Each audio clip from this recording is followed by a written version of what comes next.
Почитувани, добар ден. Започнуваат вестите на Канал 8. Извидниците од Кучани ја добија на користење училишната зграда во планинското село Полаки. Одлука за тоа донесе Советот на општината, а за начинот и условите под кои ќе се користи објектот ќе се случи посебен договор. Училишната зграда во селото Полаки повторно ќе заживее со активности и младишки џагор. Членовите на извидничкиот одред Ластовица од Кочани го добија на користење овој објект, што ќе им помогне во реализирањето на активностите, посебно при престојот во планина. Советот на општината на последната седница излезе в пресрет на нивното барање и им ја преотстапи зградата на 10-годишно користење, при што за тоа нема да наплаќа надоместок. На седницата беше побарано со одлуката да не се прекинат другите активности што се реализираат со проекти неколку години наназад, а што се од интерес за местното население. Со проектот Рурален доктор, знам дека во местноста Полаки имаше рурален доктор, доаѓаше еднодневно, да не дојде во ситуација да не може да го користи тоа, иначе нема замерка, значи држи место да биде дадено, меѓутоа и за одржување и за користење, меѓутоа да не се соочиме со проблем во кој што луѓето од дитна медицинска помош, затоа што таму има рурален доктор и рурална медицинска сестра, кои што еднаш неделно мислам дека се должни да одат по оние места. Со одлуката што ја изгласа Советот на користење на извидничкиот одред Ластовица му се дава зградата на училиштето во Полаки со површина од 156 метри квадратни, како и двете помошни згради од 14, односно 12 метри квадратни. Со тоа ќе им се овозможи на извидниците да реализираат проекти, извиднички кампови, обуки за престој во природа и ориентација, како и да конкурираат за добивање поддршка од домашни и меѓународни финансиски институции. Инаку училишната зграда е во релативно добра состојба, со оглед што е изградена во почетокот на 80-тите години, а во меѓувреме имало и неколку интервенции за одржување и поправки. Поради тоа може сосема да одговори на потребите на извидниците, кои планираат објектот да го користат како извиднички дом и своевидна база при организирањето на активностите во планина. 4 лица се здобиле со потешки повреди при судир на 2 автомобила кај селото Крупиште. Поради сериозните оштетувања на возилата, во излекувањето учествувале и пожарникарите, а повредените се префрлени во Штипската болница. Две патнички возила околу Пладне се судриле на магистралниот пат А3 кај крстосницата во близина на селото Крупиште. Во директниот судир на Fiat Tipo и Ford Escort настрадале 4 патници кои се здобиле со тешки телесни повреди, па со возила на итната медицинска помош биле префрлени во Штипската болница. Автомобилите се целосно уништени, а при излекувањето на повредените интервенирали и пожарникарите кои биле принудени да ја сечат каросеријата. До затворањето на вестите немаше официјална информација од полициските и други органи кои извршиле увид на местото на несреќата, но се очекува истрагата да ги открие причините поради кои дошло до стравотниот судир. Инаку, додека траел увидот и расчистувањето на остатоците од возилата, прекинот на сообраќајот во двата правци бил околу 2 часа. Со оваа сообраќајна несреќа продолжува црниот биланс на магистралата Кочани-Штип, која е една од најопасните за сите учесници во сообраќајот. Од почетокот на годината, заедно со оваа кај Крупиште, на неа се случија неколку потешки сообраќајки, меѓу кои последната беше пред неполна недела, при што загина велосипедист. Најчестите причини за несреќите се брзото возење и непочитувањето на сообраќајните прописи за давање предност на другите учесници во сообраќајот. Граѓаните реагираат поради расфрланите отпадоци околу контејнерите и на паркингот пред детското одмаралиште на Пониква. Одговорните велат дека поради несовесно однесување и оштетување на боксот во кој се сместени контејнерите, дошло до загадување. Минатиот викенд на локалитетот Пониква повторно била забележена грда слика од расфрлано ѓубре на паркингот каде што се сместени контејнерите. Оправдани се реакциите на посетителите кои дојдоа во голем број не само од Кочани, туку и од соседните општини, дека треба редовно одржување на хигиената и соодветно отстранување на отпадот. Сепак, од комуналното јавно претпријатие Водовод, кое ја презеде обврската за изнесување на контејнерите, рекоа дека било регистрирано несовесно однесување на поединци, кои што ја отстраниле вратата на боксот за контејнерите, што подоцна овозможило животни да го разнесат сметот и да ја создадат лошата слика во спортско-рекреативниот центар. Во меѓувреме биле преземени активности за поправка на металната ограда на контејнерите и таа наскоро ќе биде вратена во функција. Општината пак упати апел за совесно и коректно однесување на граѓаните кон урбаната опрема и кон јавните добра, а најавува дека во иднина кон сторителите на вакви дела ќе бидат поднесувани и пријави и ќе се постапува согласно законските одредби. Преземавме и за тоа мерки, предупредивме и инсистираме во иднина тоа да се заклучува, се со цел да не се случи да во иднина некој пак да го остави, не знам кој, меѓутоа да не се случува тоа, ќе пробаме и тоа да го решиме. Паралелно со зафатите за подобрување на хигиената на Пониква, службите од општина Кочани упатиле барање до надлежните од Македонија пат за навремено расчистување и проодност на патниот правец кон Пониква, како и на потегот кон аеродромот, што се користи за паркирање.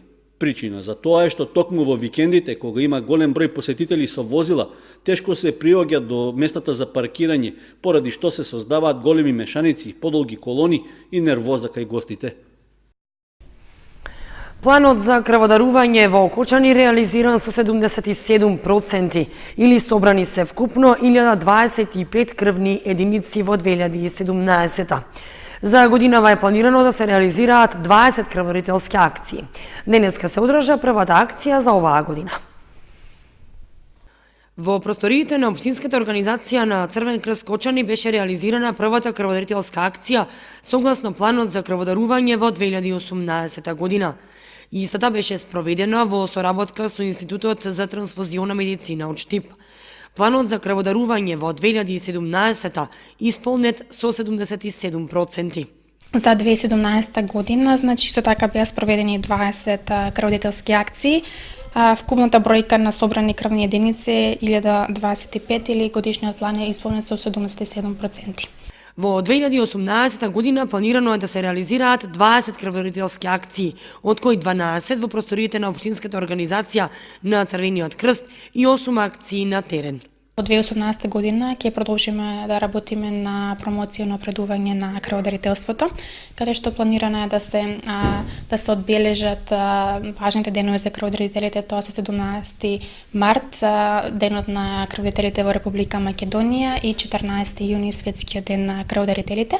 На кој начин сушност ќе се уважат самите крводарители и ќе се дадат благодарници на повеќе кратни заслужени крводарители.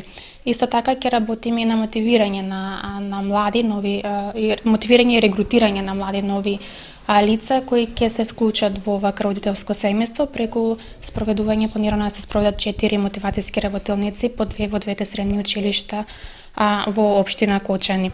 Инаку планот за крводарување за 2016 година беше исполнет со 95% или беа собрани 1462 крвни единици. Општинската организација на Црвениот крст од Кочани организира крводарителски акции секој последен четврток од месецот. Започната е иницијатива за формирање локална акциона група во која ќе бидат опфатени 6 општини од регионот, меѓу кои Кочани. Тоа треба да овозможи реализирање проекти со кои ќе се поттикне локалниот рурален развој, а за што би се користеле средства од програмите на Европската Унија. Општина Кочани ќе биде вклучена како соосновач на локалната акциона група Брегалница, во која е предвидено да влезат и Виница, Зрновци, Чешиново, Облешево, Македонска Каменица и Пробишти. Иницијативата за формирање на групата, чиј носител е граѓанското здружение Јаворот Зрновци, веќе е прифатена од страна на Советот, а таа е во согласност со повикот што го објави Министерството за земјоделство за пријавување и воведување на регистар на така наречени лагови за локален развој на руралните средини. Локалната акциона група на 6 општини треба да реализира стратегии за локален развој на руралните средини, преку мерки што се во согласност со законските прописи, со националните програми и програмите на Европската Унија, преку пристапот на лидер. Групата треба да биде основана како правно лице помеѓу јавните институции, граѓанскиот сектор и бизнис заедницата. Вообичаено, територијата на нејзино дејствување е најмалку во 2 општини кои граничат, а групата треба да има изготвена заедничка стратегија за локален развој на руралните средини, што според правилникот ги опфаќа подрачјата до 30.000 жители. Со оглед што градот Кочани не може да биде опфатен во оваа група, останува во неа да се вклучат другите населени места во општината. Со оглед што општина Кочани е првата која ја прифати иницијативата, се очекува до крајот на месецот и советите на останатите општини да одржат седници и да дадат согласност за формирање на локалната акциона група. Потоа се очекува да се одржи основачко собрание и да се изберат представници во телата што ќе ја сочинуваат групата. Крајниот датум за нејзино основање е 10 февруари.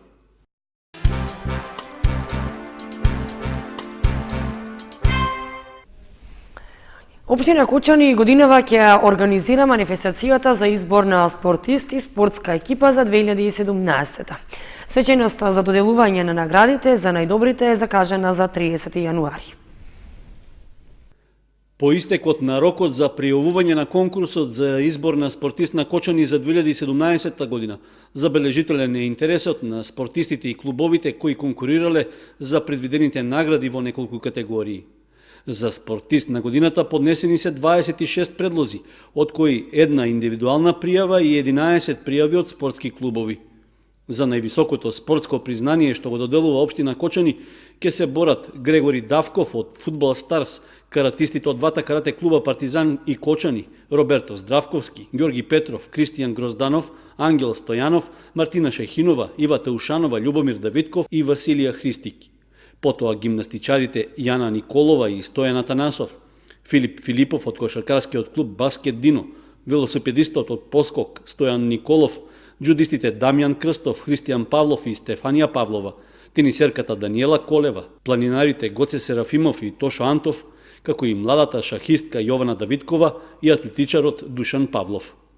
За титулата Млад надежен спортист кандидирани се 14 спортисти од 8 екипи: Марко Коцев од Баскет Дино, Филип Станојков од Гладиатор, гимнастичарот Антонио Јаношевик, Давид Костов и Христијан Стојановски од Фудбал Старс, каратистите Наталија Веселинова, Томо Кузманов, Наталија Карова, Верица Карова, Благој Тасевски, Филип Стојанов, Ангел Стојанов и Али Саидов, како и ракометарот Благој Ананиев. За најдобра екипа во 2017 година поднесени се 4 пријави: Клубот за гимнастички спортови Кочани, Карате клубот Партизан, Джудо клубот Гладиатор 2016 и кошаркарскиот клуб Баскет Дино. За титулата најдобар тренер ќе се борат Симеончо Митев од Фудбал Старс, Јорданчо Петров од Карате клубот Партизан, Николче Колев од клубот за гимнастички спортови Кочани, Драган Шекеровски од Гладиатор и Сашо Лазаров од Баскет Дино. За спортски работник за 2017 година предложен е Драгослав Здравков. Манифестацијата за избор на спортист ќе се одржи на 30 јануари во ресторанот Аледар, кога на пригоден начин ќе им бидат доделени наградите и пехарите на најдобрите спортски тимови и поединци.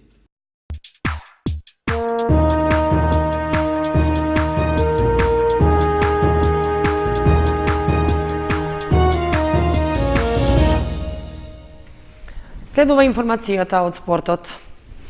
Планинарското спортско друштво Согово од Кочани во зимски услови ги продолжува активностите зацртани во програмата за работа за оваа година. Во недела организира акција за искачување на врвот Кадијица на Валина планина кај Пехчево. В недела кочанските планинари, членови на Планинарското спортско друштво Согово организираат зимска акција на планината Влаина и искачување на врвот Кадијица во атарот на општина Пехчево. Врвот е висок 1932 метри, а маршот ќе стартува од Пехчево, при што ќе се пешачи преку локалитетите Симин Рид, Вртена скала и Кадан Бунар. Станува збор за марш што спаѓа во среднотешка категорија, при што патеката е кружна и со должина од околу 25 км. Тоа значи дека на враќање ќе се помине по друга маршрута, односно ќе се посетат Мандрата, врвот Орловец, местноста Рудниците и Симин Рид. Потребното време за искачување во просек е околу 4,5 часа, а 1 час помалку трае слегувањето од врвот. Со оглед што ќе се пешачи во зимски услови и се очекува снег по целата патека, неопходно е учесниците во маршот со себе да понесат храна и доволно вода, како и да поседуваат соодветна планинарска опрема. При тоа, од Планинарското спортско друштво напоменуваат дека задолжително е почитувањето на правилата и насоките на водичите, односно движењето да биде во група, за да се избегнат несакани последици. Исто така, потребно е учесниците да се добро психофизички подготвени за маршот, со оглед што водичот уште на стартот има право да ги исклучи оние кои не ги исполнуваат условите или не ги почитуваат правилата за движење. Цената на превозот до Пехчево е 250 денари, а од Кочани се тргнува в недела во 5 часот од градскиот парк, при што за учеството неопходно е заинтересираните да се пријават кај председателот на Планинарското спортско друштво Осогово.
Почитувани, тоа беше се што ви подготвивме за вестите на Канал 8. Ви посакуваме пријатна вечер. Довидување.